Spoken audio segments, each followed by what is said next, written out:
It does appear the Democrats are flailing at anything to somehow get people scared of Republicans.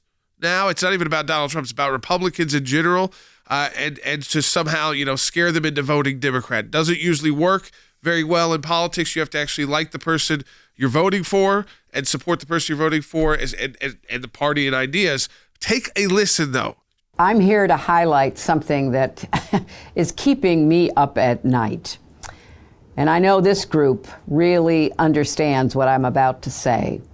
I know we're all focused on the 2022 midterm elections, and they are incredibly important. But we also have to look ahead, because you know what? Our opponents certainly are.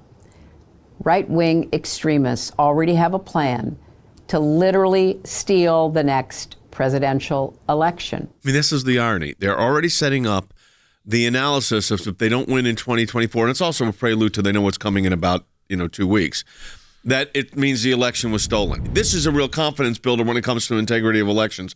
When you got the former Democratic nominee for president saying these kind of things. And when they start pushing out Hillary Clinton and start saying, you know what, if those Republicans win in this election cycle, they're going to steal the next election cycle. I thought this was a language we weren't allowed to use. I thought we weren't supposed to talk about stolen elections, but it's okay for the left. If they lose, they're already setting it up. If we lose, it was stolen from us this time. These are election deniers, even though they're running election deniers, and they're going to then really steal it in 2024.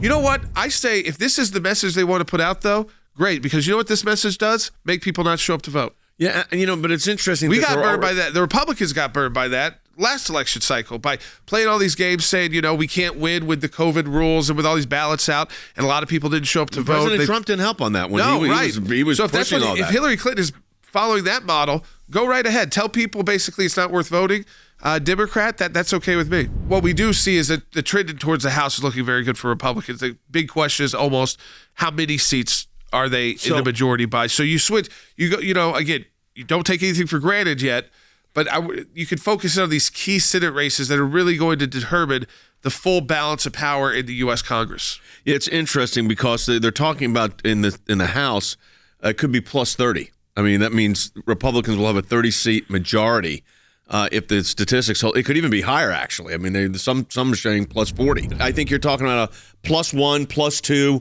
Some of these could, Georgia could go to these runoff. Are more than that. Yeah, so it's going to be very, very close, which means, folks, you got to vote. And don't buy into this. The votes don't count. It's not done right. You have to vote. It's critical.